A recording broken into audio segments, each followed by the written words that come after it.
Yeah, very true. Okay. I'm going to start us with the sponsors.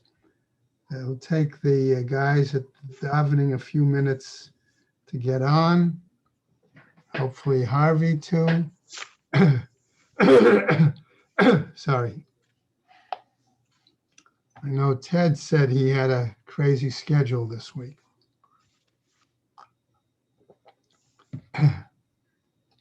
Okay. A year as sponsors, a year of learning.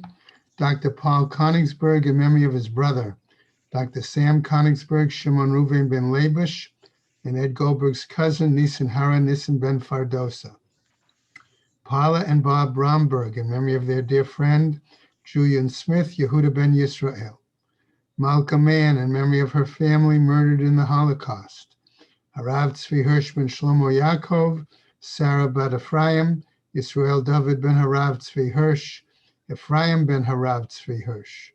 Adia bas Harav Tzvi Hirsch, Miriam bas Harav Tzvi Hirsch, Pesel bas Harav Tzvi Hirsch, Shalom ben Harav Tzvi Hirsch, Shlomo Yaakov ben Harav Tzvi Hirsch, Shmuel ben Harav Tzvi Hirsch, the many friends of Dr. Marvin Blush, Moshe Shalom ben Yitzchak Halevi, friends of Toby Paris, Sarah Tova bat Yisrael Dov, friends of Malka Levi, Malka bat Yosef, friends of Avi Gitler, Avram Meir ben Shimon, Shel Shur, her children and grandchildren, in memory of her uncle, founding member of BRS, Dr. Israel Brook, Yisrael ben Harav Akiva, Marcia Federbush and family, in memory of her husband, Dr. Uriel Paul Federbush, Uriel ben Harav Shimon. A month of learning, sponsored by Haran and Mal Haller, in memory of her mother, Malka Rachel Bas Yehuda Leib, by Adina and Michael Kirshner, in memory of their parents, Florence and Nathan Kirshner, and friend Harriet Friedman. Tova and Leo Zimmer, in memory of her mother, Henya Bas Rav Beryl, and her father, Aaron ben Yosef Mordechai.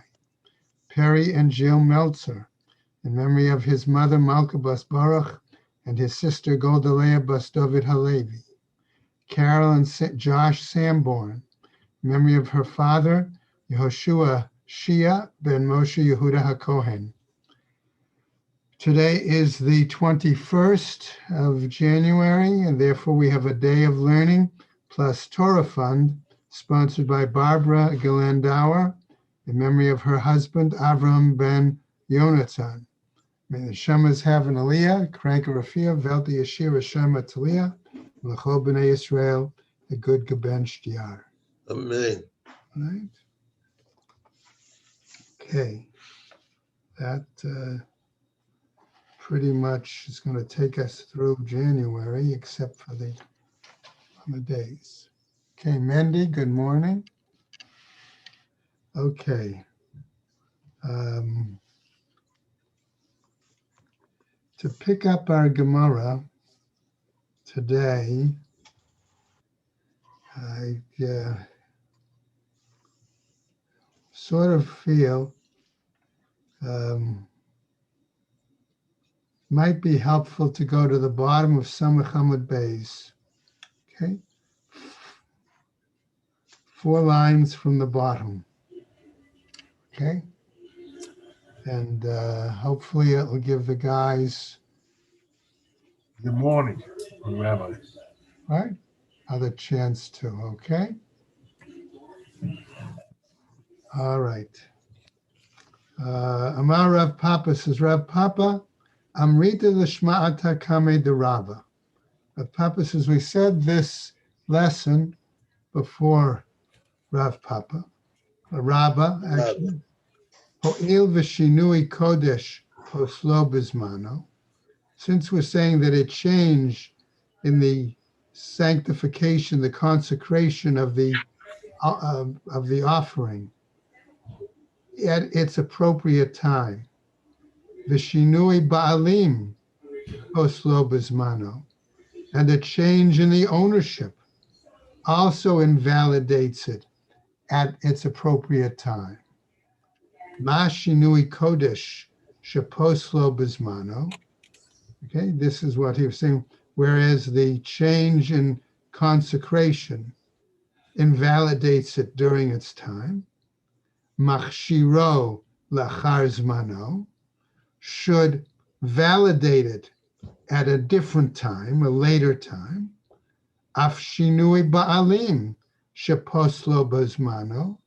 So likewise, a change in its ownership that may invalidate it at the appropriate time, machshiro la'achar zmano, should validate it, okay, at a different time, after its time. Okay? So that was what Rav Papa wanted to present. Okay. However, Rabbah disagrees. And he explains to him. Okay. Va'amar li lo. And he said to me, no, that's not the case. Why? Im amart b'shinui kodesh shekain psula begufo. If you say that when there's a change in the consecrated status of the offering, because there's something about it being invalid in and of itself, v'yeshno arba avodot, or there's an invalidation because of something in regards to one of the four avodos, v'yeshno la'achar mita, or there's a change in the situation, okay, when the original owner of that korban dies. The son may have to bring the korban, but that doesn't mean it's for the same reason, particularly if it's a korban for atonement. Okay? V'yeshno b'tzibur k'biyachid. And there's also a change in its validation. If for some reason the status of the korban changes from being private to public or public to private. Okay? Tomar b'shinui ba'alim. Are you going to say that in the situation where there's a change of ownership, de'ein psulo begufo, where there is no invalidation in and of itself, ve'eno ba'arba avodot, or there's no invalidation because of one of the four avodos, ve'eno la'achar mita, or there's no invalidation after the death of the, let's say, original owner, ve'eno b'tzibur k'biyachid, and there's no invalidation in regards to the change of status of the korban, right, from public to private or private to public.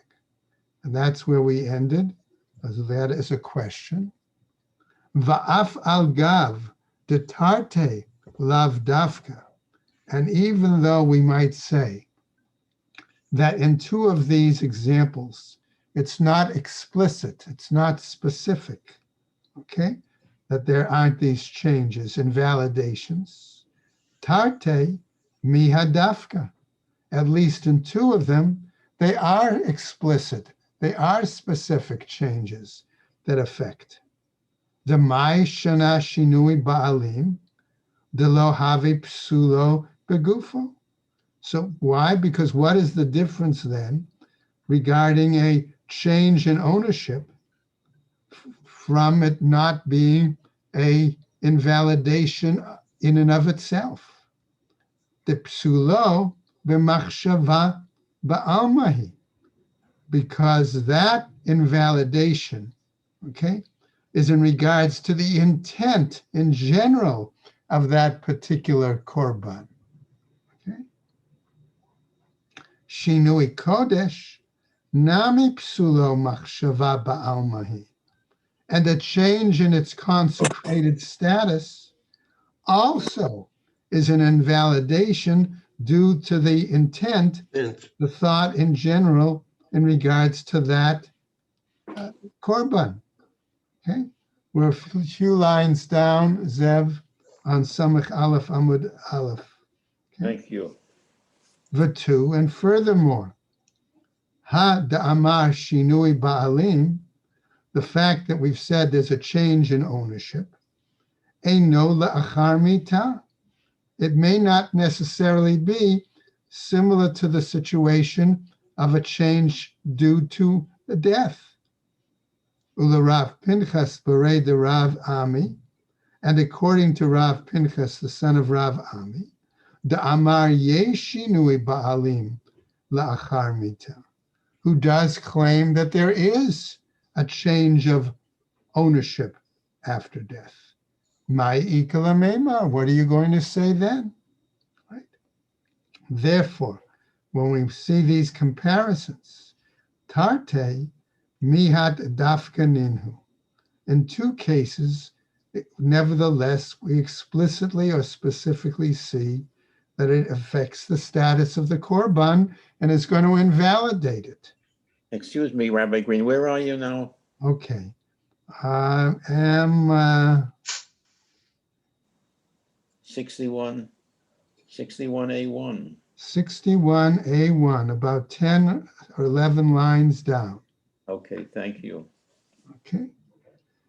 So he says, see, furthermore, right?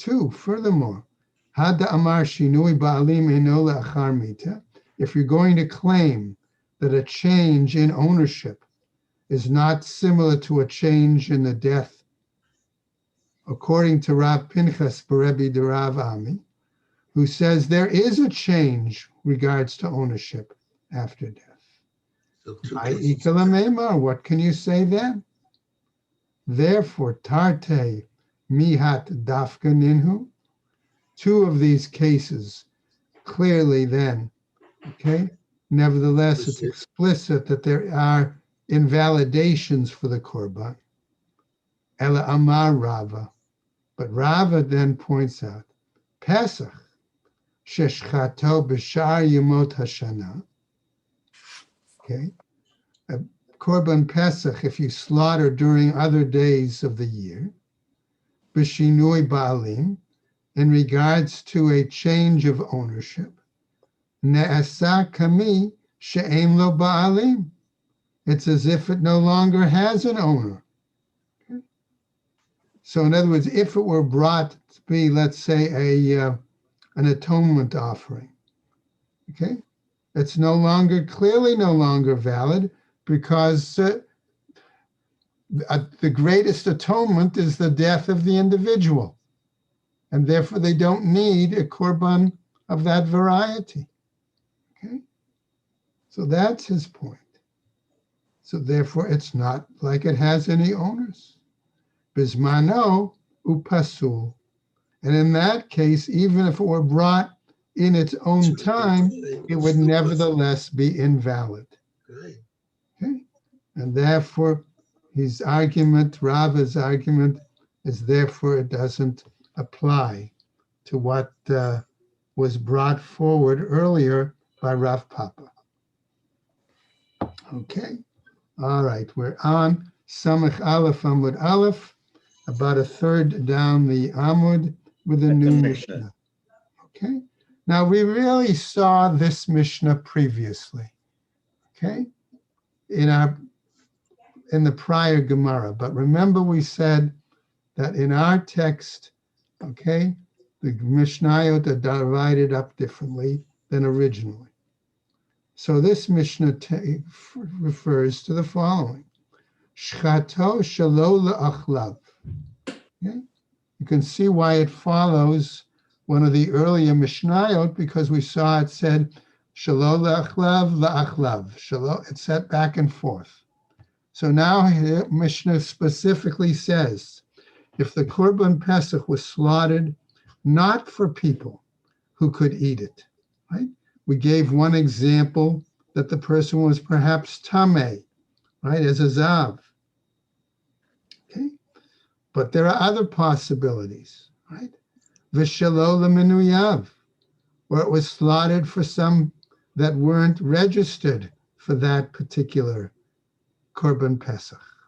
La'arelim, for those who were uncircumcised. U'letmeim, or for others who were tameh, right?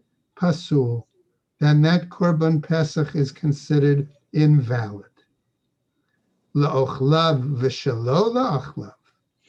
If the Korban Pesach was offered, slaughtered principally, and then for the group that some could eat and some could not eat, lemenuyav v'shelo lemenuyav, for those who were registered and some who weren't registered, lemulim v'la'arelim, for some who were circumcised and others uncircumcised, l'tmeim v'l'tahorim, for some who were tameh and others who were tahor, kasher, then that Korban Pesach's shchita is valid.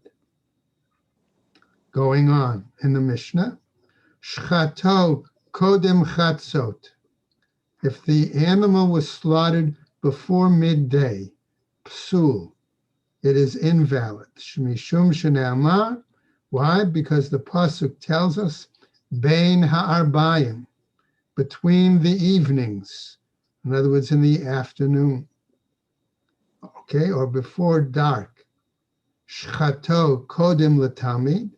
If it was slaughtered before the tamid, even though our prior Gemara said to us that it could be done afterwards. Kasher, it is a valid offering, right? Ubilvad sheyehe achar echad, it should be, okay? Mimarim bidamo, right? So it could be acher, it could be another kohen, or achad, one kohen, is stirring bidamo, in the blood, in other words, stirring the blood of the Korban Pesach, ad sheyizrok hatamid, until the sprinkling of the blood from the tamid, after which one would sprinkle the blood of the Korban Pesach. Ve'im nizrak, but the Mishnah then concludes by saying that if for some reason the blood of the Korban Pesach were to have been sprinkled prior to the blood of the Tamid, kasher, we still consider that a valid Korban Pesach. Now, our Gemara picks up and raises the question with a Braita. Tanu Rabbanan, says the Braita, Ketzad shelo la'ochlav. How is it possible that it could be slaughtered, okay, for those who can't eat it? So the answer is l'shum chole or l'shum zaken. It might be for somebody who's ill, okay, or somebody who's elderly. Second question, Ketzad shelo lemenuyav. How is it possible that it might be for somebody who's not registered? Okay, and the Gemara answers, Nimnu alav chavura zo, v'shchato l'shem chavura acheret. Okay, that they registered for one group, okay, and nevertheless, when the Kohen, let's say, slaughtered the animal, it was slaughtered for the benefit of a different group. Okay, Menahani Mili, how is that possible? Asks the Gemara. The Tanu Rabbanan. Why? Because the Braita tells us in the pasuk it says b'mechsot, part. Okay, milamed she'ein hapesach nishchat ela lemenuyav.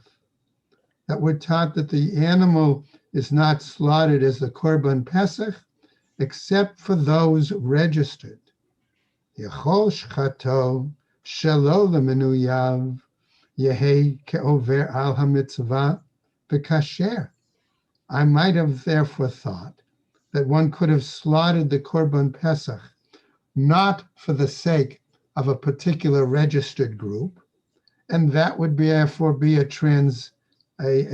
transgression on the mitzvah, and therefore maybe it might still be valid. Talmud lomar b'mechasot tachosu. Says the language of the pasuk, okay? It is a double lashon, implying that, okay, it must be such that at least part of the group are either able to eat it, to be registered, etc. Hakatuv shana alav la'akev. And therefore the text of the Torah, okay, tells us, right, that therefore this is enough that it to be indispensable.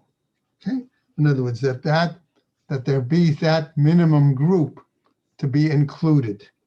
That is what makes it valid or invalid. Now, Rabbi Omer, Lashon Sursihu. Rabbi said the language here is sort of more like Aramaic. Okay, and therefore, what is it trying to tell us? Ki Adam she'omer lechavero, like when a person says to his neighbor, Kos li tlazeh, namely, slaughter for me this animal, this lamb. Okay, so the Gemara asks now, Ashkechan shelo leminuyav. Okay, so I can find an answer how you explained that it might be for people both registered and non-registered. Shelo la'ochlav minalan, but to say that it could be valid for some that are eaten and some that can't eat, how is that possible? Amar Kra. After all, we have a pasuk that says, Ish lafi ochlo tachosu. Okay, that a person, according to what his ability to eat, that's how it should be slaughtered. Eat kish ochlin lemenuyim. And therefore we have a hekesh, an association between those eating and those registered. So the Gemara continues on next Amud. Right? Shchato lemulin almanat sheyitkapru bo arelim bizrika.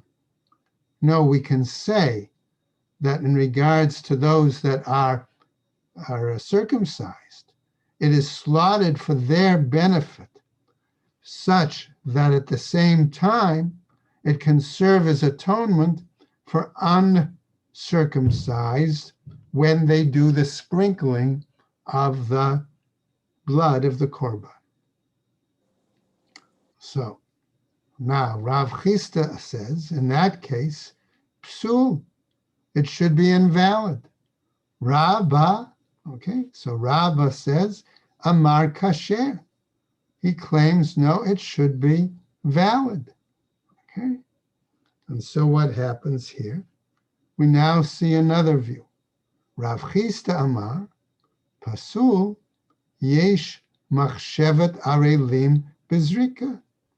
Okay, that would seem to say that an invalidation of the korban would be such, okay, based on the intent of the uncircumcised vis-a-vis the sprinkling of the blood. Okay. So what happens? Rava Amar, says Rava, kasher, that it's, no, the korban is still valid. Ein machshevet arelim bezrika, that there is no concern about the intent of the uncircumcised regarding the avoda of zrika. Amar Rava, so Rava then responds further. Mina aminala, on what basis do I say this? Titania, because it's taught elsewhere in a Braita. Yachol yifsol b'nei chavura habaim imo v'dinhu. It's possible, he says, Braita, that to invalidate the members of a registered group if along with them is someone uncircumcised. And that may seem logical. Ho'il va'orla poselet v'tuma poselet. Since we have a practice and understanding that lack of circumcision renders it invalid, and being in a status of tuma renders it invalid.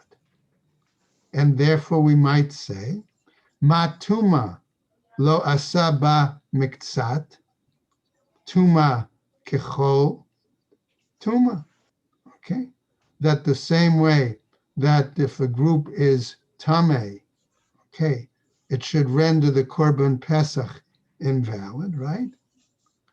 But the Gemara tells us, right? Kechol tuma. But part of the group being tameh is not the same as when the entire group is tameh. Okay?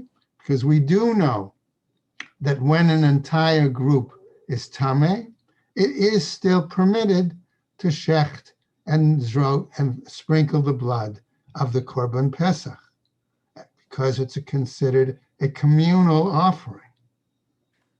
Af orla. So likewise, we might say in regards to the lack of circumcision, lo asaba miktsat orla, kechol orla, that some, okay, not being circumcised isn't the same as when all of them are uncircumcised.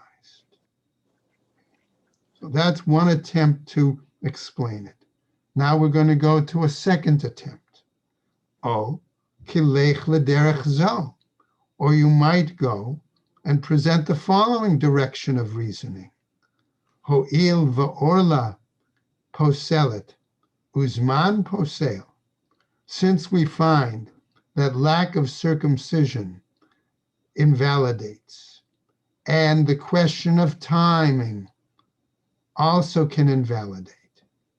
Mazman asaba, okay, whereas the time when it is done makes it valid or invalid. Miktsatzman kikolzman, then at least part of the time is equivalent to all the time. In other words, if it's done within part of the appropriate time, that it means the korban is still valid. Af orla asaba miktsat orla kechol orla. So likewise, we might have argued that lack of circumcision, okay, right, which would render it invalid, where there's only some or a small amount that are lacking circumcision, okay? Is it like all of them lacking circumcision? That's not the case. Nireh lami domeh. Let's see, which are they compared to? Danin davar she'eno noheg b'chol hazvachim. What we do is we make a determination, a reasonable parallel, okay, from those things that are not common to other offerings. Midavar she'eno noheg b'chol hazvachim. From something else that is not common to all the offerings. V'al yochiach zman. And don't use the idea of time, shenoheg b'chol hazvachim, because that applies to all other offerings. Now we'll go to another attempt of reasoning. O kilech l'derech zo. Or we might go in the following direction. Right? Danin davar shelo hutar michlalo. Okay, that we can reason the following.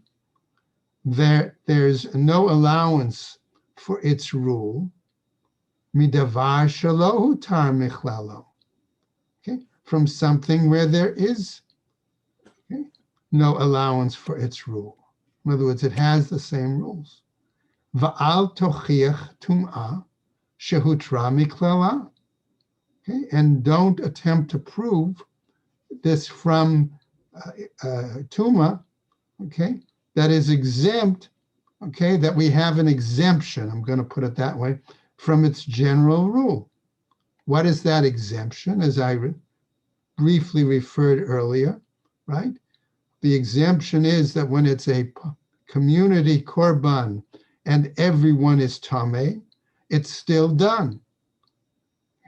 So we can't use Tuma then as an example for a proof. Talmud Loma, so the Torah teaches Zot. Here in this, namely this case, Mai Zot, what do we mean this? Ilema de Kula Orla, Pasla. If we're going to say that when all are uncircumcised, it's invalid. Miktsata, lo pasla. Then when only some are uncircumcised, the korban is not invalid. Hai mivakol arel nafka. And this we derive from the fact that the pasuk said, V'chol arel, all being arel. We derive it. Ela lav hachi katani. But isn't this what it's taught? Talmud Loma, the Torah teaches us, V'chol arel, when it says all uncircumcised, kula or la pasla, that only, I'm going to put the only in there, only when all are uncircumcised, the korban is invalid. Miktsata, when only some, a small number, okay, is uncircumcised, lo pasla, it doesn't render the korban invalid. V'chi tema, and if you want to say, hu adin lizrika, that this applies to the sprinkling, dekula arla miha pasla, that when all are uncircumcised, nevertheless it renders it invalid. Talmud Lomar Zot. Then the Torah text teaches this, namely this case, or this example, or this specific point. B'shchita hu dekula arla miha pasla. That with regards to the slaughter, here is where a situation when all are uncircumcised, nevertheless it renders it invalid. Aval zrika, but in regards to the sprinkling, afilu kula orla nami lo pasla. Even when all are uncircumcised, it still does not render it, the korban, invalid. V'chi tema, and if you want to say, mai kula dezrika, what then is the leniency, okay, that we say that that doesn't apply to zrika?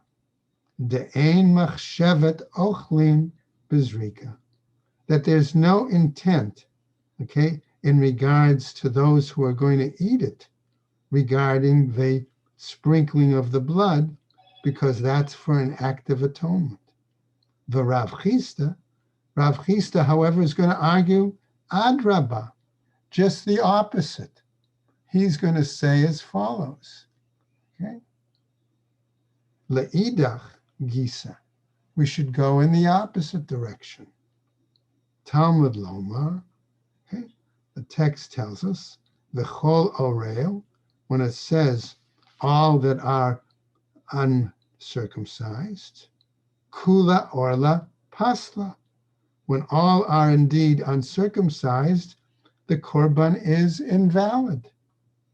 Miktsata, when only some are uncircumcised, lo pasla, then it's not invalid.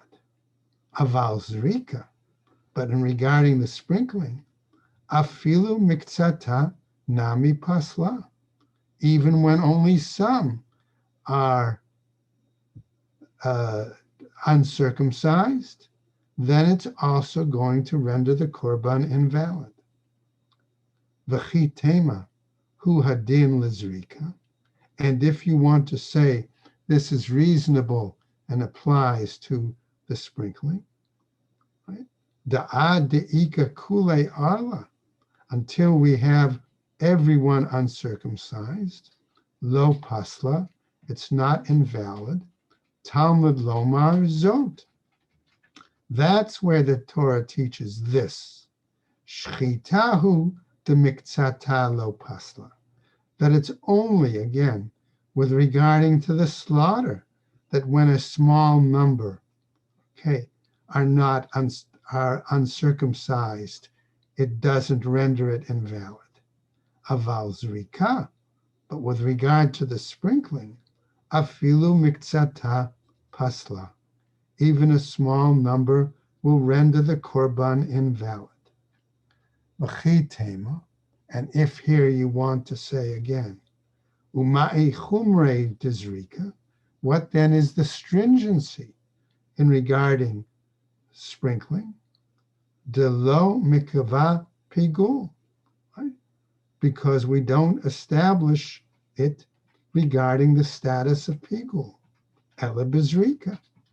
In other words, the means by which we could establish whether a korban is invalid due to pigul is only based on the fourth avoda of zrika. Okay? Otherwise, how would we know whether it's considered pigul or not? Okay? Now, this is challenged. Matkifla Rav Ashi. So Rav Ashi challenges it and says, excuse me, Mimai dahai lechol aral. On what basis is it said where the have part of the pasuk saying all uncircumcised, kula mashma, that it implies all of them, that it's understood that way?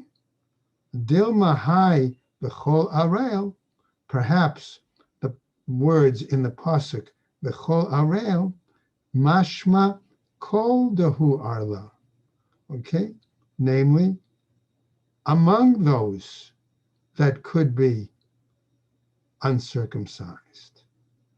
Okay? In other words, not the entire group, but part of the group still. Katav Rachmana, therefore the Torah writes Zot, this, Da'ad de'ika kula arla, until all are uncircumcised, lo pasla. It does not invalidate the korban. Lo shana b'shchita, v'lo shna b'zrika. And then there would be no difference regarding the slaughter and no difference regarding the sprinkling. Ela amar Rav Ashi, says Rav Ashi, Rav Chisda v'Rabba. What are Rav Chisda and Rabba really arguing about? And we'll just go over a little bit. Bahai kra kimiflige. They're really arguing about the interpretation of the pasuk. V'nirtza lo v'chaper alav. That part of the pasuk. Okay, alav v'lo al chavero. Okay, on him and not on his neighbor. Rava Sava, Rav is of the understanding, Chavero Dumia Didei, that his colleague, his neighbor, is like himself. Mahu Devar Kapara, the same way the sprinkling is appropriate, I'm going to say, as atonement for him. Afchevero Devar Kapara. So likewise, for another individual, it can bring atonement.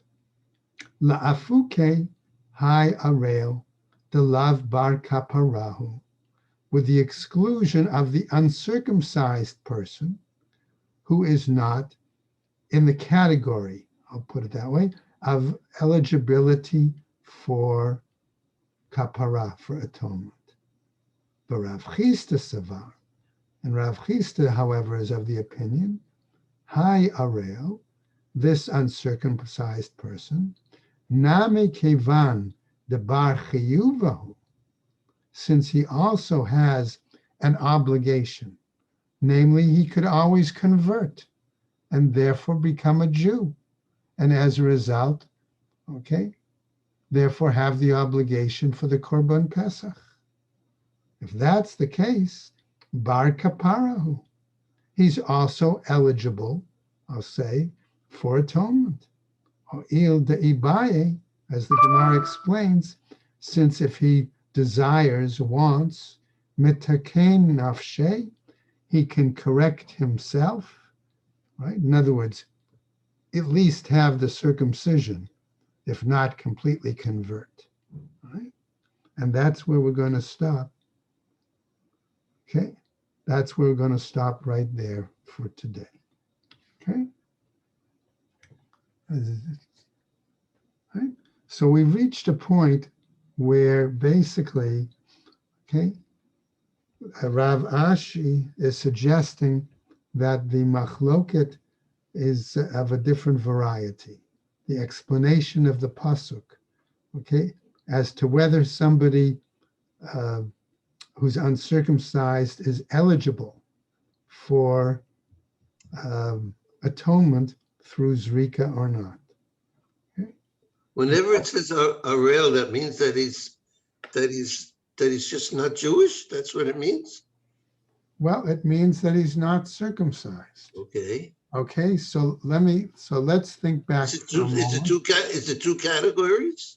Okay, well, you could have one category where somebody would be the following. Okay, the Gemara tells us, if I remember correctly, somebody can point out if I'm not remembering. Let's say you have a family where the first two sons, as a result of their circumcisions, died. Uh-huh. The Gemara then says the third son It's Porto. is patur. Porto. Okay, so the person could be Jewish, But BRL. but be an Arel, right? So that would be a different category than somebody who's totally not Jewish. Right. Okay, so that would be the answer, Marvin, that I could suggest as a possibility to answer your question. Right. Okay. Okay, All right. Thank you. anybody else? Dev, okay there? Yeah. All right, everyone all right? Yep. Okay. Okay, thank you very much. Didn't see Harvey again this morning. Hope No. everything is all right. Yeah. Okay, have a great day. Have a All right. good Have a one. good day. Good day.